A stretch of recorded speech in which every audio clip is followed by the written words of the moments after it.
les organisations de la société civile AICD Burundi et la Ligue des droits de la personne humaine Zelenhui Hebure, en partenariat avec Tax Justice Africa, sommes en train de lancer une campagne tant burundaise qu'internationale pour lutter contre l'évasion fiscale. Entreprises multinationales qui cachent donc le paiement des impôts. Il y a toute une série, toute une litanie d'actions qui sont donc faites par le monde, notamment occidental, à l'encontre de l'Afrique, alors que l'on devrait tous, le monde, être mobilisé pour pouvoir financer premièrement notre Afrique, notre pays, notamment en payant les taxes, notamment en payant l'impôt, notamment en dénonçant toutes les démarches de la corruption pour pouvoir effectivement arriver, notamment dans notre pays, à mettre en application la politique nationale de tolérance zéro qui a été proclamée par son Excellence le Président de la République du Burundi, et pour en fait financer entièrement toutes les activités du développement de notre pays sans que l'on puisse aller tendre la main devant le monde, notamment des pays développés. Merci. Il faut penser aux obstacles à votre campagne. Il serait lequel? Oui, des obstacles ne peuvent pas manquer parce qu'il faut d'abord que toute la population entière, tous les organismes internationaux qu'africains, les organismes de la société civile, les élus du peuple puissent d'abord comprendre que c'est une campagne qui les regarde. C'est-à-dire une campagne où tout un chacun doit s'investir pour lutter contre ces flux financiers illicites. C'est-à-dire, avant que donc, tout le monde en prenne connaissance, il sera très difficile de pouvoir effectivement attaquer à fond donc, tous ces problèmes-là d'exploitation de l'Afrique et particulièrement du Burundi. Et donc, il faut la mise en place de toutes ces commissions-là, de toutes les raisons, tant burundais qu'africains, pour que notamment la brigade anticorruption, la documentation nationale puisse collaborer avec les autres institutions de lutte contre les flux financiers illicites africains et internationaux pour mettre en place une plateforme qui puisse les aider à détecter implicitement et explicitement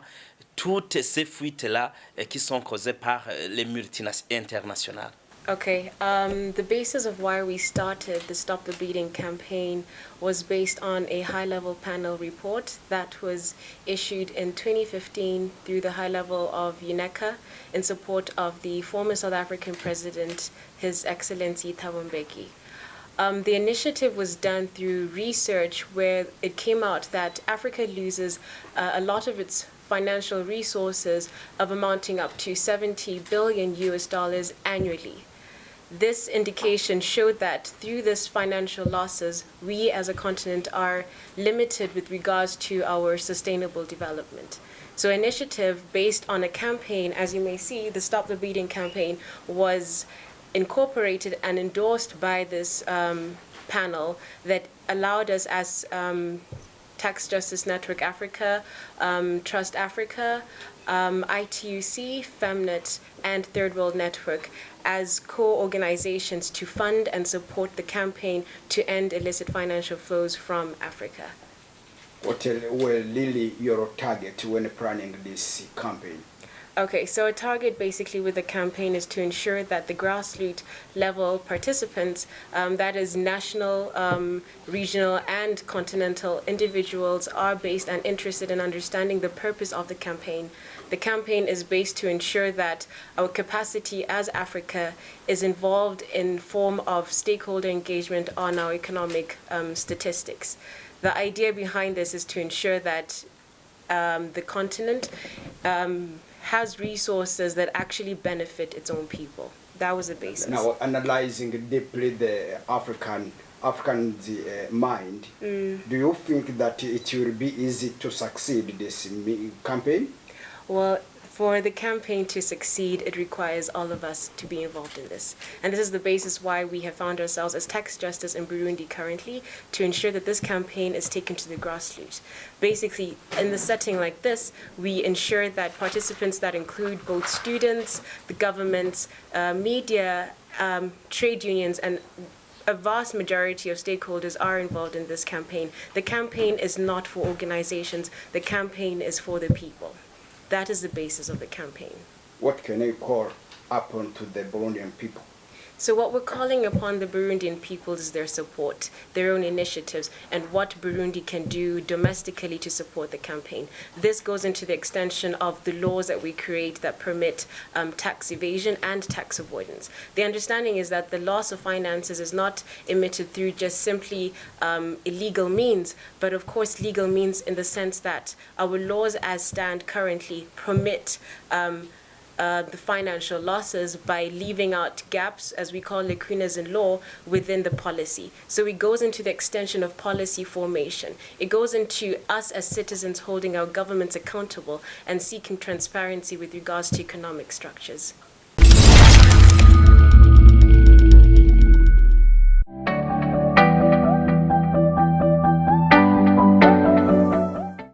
Nk'uko mishikirije inyuma y'uru ruganda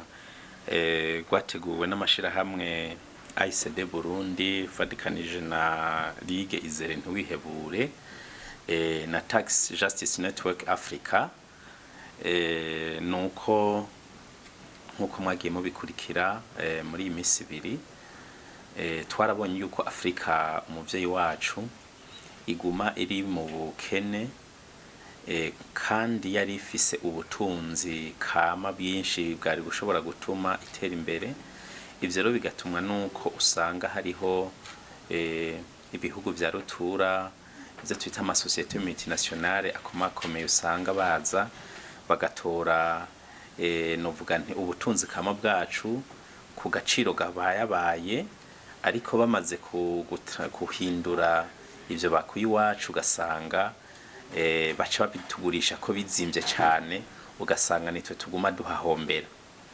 Ikindi twarabonye yuko hariho amashirahamwe usanga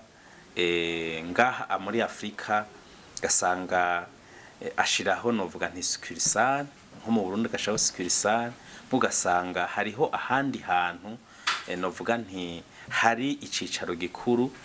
gutyo rero ugasanga hageze gudeklara, hageze kwerekana inyungu zabo. Mu Burundi berekana ko atanyungu zihari, kuko usanga baca baza kuriha amakori mu bihugu novuga nti bifise novuga nti bibatoza ikori ritoyi, ivyo twise les paradis fiscaux. Ugasanga mbere baraje no mu bihugu vyacu vya Afrika, mu Burundi hehe, ugasanga bashaka yuko itagisi batanga riba itagisi ritoyi, kubera usanga bahunze nk'ibihugu usanga itagisi ari rinini. Ugasanga rero twebwe ibihugu vyacu nivyo baca bita les paradis fiscaux. Ikindi naco nuko twabonye yuko muri bino bihugu vyacu vya Afrika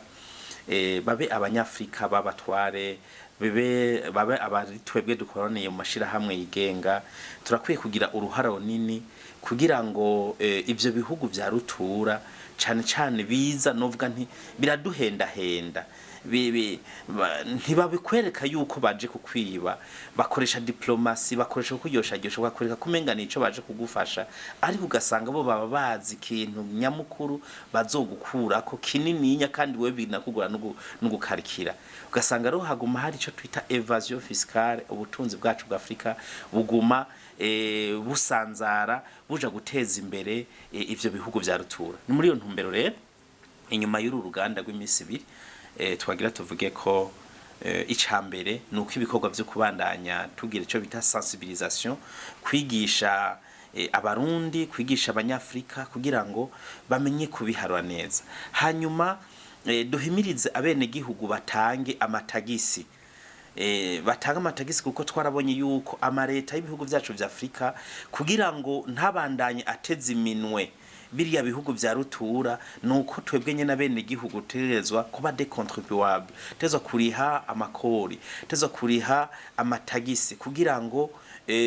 ibihugu byacu abikorwa by'iterambere biko birarangura bikogwe n'amafaranga avuye mu bene gihugu nyene tutahenze gutega amashi kuko iyo ugiye gutega amashi uye yaguhaye nawe acarondera ikindi kintu azogusaba kugira ngo usange uhombeyemo twarabonye nk'akarorero nk'ubu baguhaye nk'idolari rimwe usanga ibice 63 n'ibice bitandatu bisubira iwabo ugasanga bakubwiye ngo baraguhaye amafaranga ariko bagaca bo nyene bagaruka mu nyuma bakaba ari bo baca bayatwara yose ugasanga Afrika ugasanga ibihugu byacu by'u Burundi n'ibindi bihugu vya Afrika ntaco bariko barahungukira gutyo rero inyuma y'inyigisho zitandukanye turanashaka yuko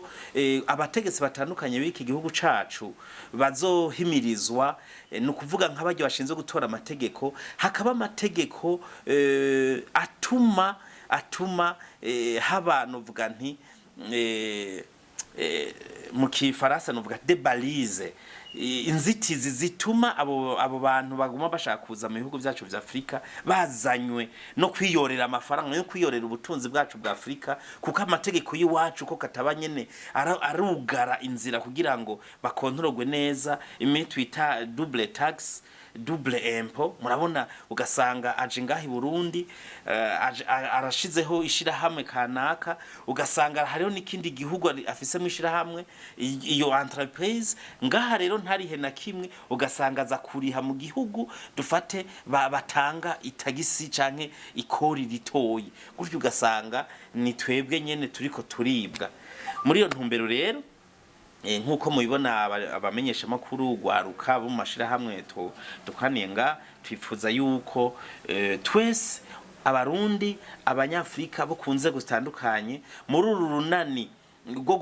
guhimiriza abanyafrika kugira batunga ibihugu vyabo batanga amatagisi bakunde ibihugu vyabo gutyo tugabanye bijya twita kuguma dusaba ibidufasha mu bihugu vy'Iburayi muri iyo ntumbero rero twifuza yuko twese tuba sensibiliser conscientiser kugira ngo ntihagire umuntu abasinda bibazwa kuko turabona yuko nibintu bitumvikana kubona ibihugu byacu vya Afrika bikenye arivyo bitunze bijya bihugu vya rutura kuko baza kutwiba mu ruyeri nitwigiye tubona ko bariko baratwiba murakoze